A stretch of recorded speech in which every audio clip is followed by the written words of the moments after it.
Okay, am I the only one that didn't know that Harley-Davidson has a sub-brand for e-bikes called Serial One? Apparently, I think Serial One is like the name of their first motorcycle way back in the day, early 1900s, I think. But really? Come on. They just launched a new bike 4 days ago, and I'm going to tell you about it. But what's coincidental is the day they were launching that, I was actually at the Electrify Expo show in Los Angeles, and I came upon this Serial One booth, and maybe they had the words Harley-Davidson somewhere, like so tiny you couldn't see it. But I had no freaking clue. And I even heard on my own video saying, I don't know who Serial One is, but blah, blah, blah, blah. So, you know, it bewilders me that these guys aren't playing up the Harley-Davidson brand, you know? I mean, I'd have Harley-Davidsons at the booth at Electrify Expo revving their engines. I'd freaking have a guy dressed up like a motorcycle running around people. I don't know. I mean, I would do something to really push that brand, to get people to come to the booth. I mean, I'm a e-bike enthusiast. I've reviewed or owned or ridden 40 e-bikes now. I have a channel, etc., etc., and I've never even heard of Serial One. So really? I don't know. It just bewilders me.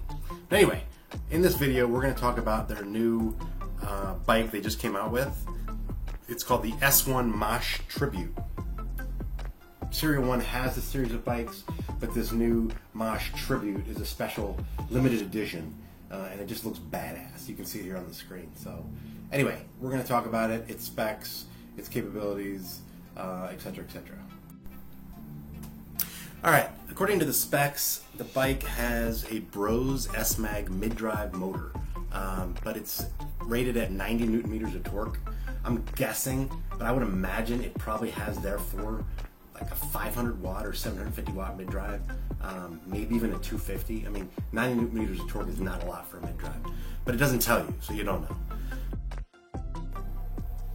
It claims to have a 529 watt-hour battery, which to me means it has 11 amp hours. If you take 48 volt times 11 amp hours, you get roughly 528, 529.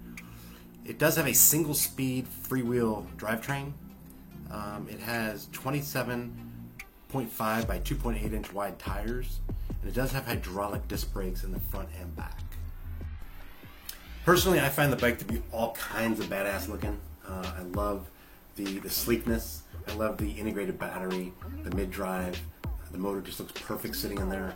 I love the leather grips, the leather seat. I do wish it had a bigger battery. I do wish it had a more powerful motor. It does come in at $5,500. I think that's a little high for what you're getting. But again, you're getting, you know, I'd love to say you're getting the Harley-Davidson name, but I really don't even think you are. If I had bought this, I would want it to say Harley-Davidson like splashed all over it, because you just have that much more cachet, you know? Imagine riding up next to a Harley-Davidson rider on a bike, on a motorcycle, and you have that. And you can be like, dude, you're a badass, you know? And I'd be like, I know. So anyway, overall, cool bike, cool looking bike. Looks like it has some really good quality components, but not as powerful as I'd hope. Doesn't give you as much range as I would hope because the battery only has 11 amp hours. $5,500 price point, kind of high. But all in all, I think it needs to be a little bit more associated with the Harley-Davidson brand. Serial One just doesn't do it for me. If it had Harley-Davidson splashed all over it, I think $5,500 is a perfect price. But without that, you know, you're just not getting a lot. And the other thing is, they need to do a better job overall of just promoting themselves. Serial One has like 800 subscribers on their YouTube channel. Really?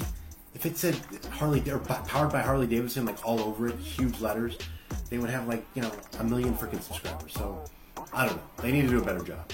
Anyway, hope that helps. The bike came out 4 days ago. There's a limited edition, but I'd love to get my hands on one just to test it, if nothing else. That'll do it. I hope this gave you some good insight. God bless. Peace out.